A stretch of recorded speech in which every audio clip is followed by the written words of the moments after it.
ভিডিওটা যদি আপনার কাছে যায়, কাইন্ডলি স্কিপ না করে পুরো ভিডিওটা একটু দেখুন। খুব ছোট্ট একটা ভিডিও, কিন্তু একটা খুব সুন্দর ইনফরমেশন এখানে রয়েছে। আমাদের এই শহরে এমন একটা জায়গা আছে যেখানে অনেকেই প্রায়শই আসেন, এবং শুধু এই শহরের লোক না, বাইরে থেকেও অনেকে কিন্তু এখানে আসেন।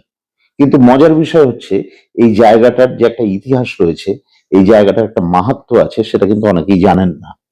তো বন্ধুরা, আজকে চলুন আপনাদের সেই জায়গাটায় নিয়ে যাই এবং সেখানকার ইতিহাস আপনাদের সাথে একটু শেয়ার করি।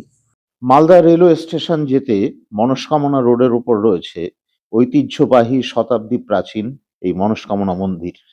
এই মন্দিরের প্রতিষ্ঠা হয়েছিল 1245 বঙ্গাব্দে এবং প্রতিষ্ঠা করেছিলেন শঙ্করাচার্য প্রবর্তিত দশনামীভুক্ত গিরি সম্প্রদায়ের স্বর্ণাম গিরি।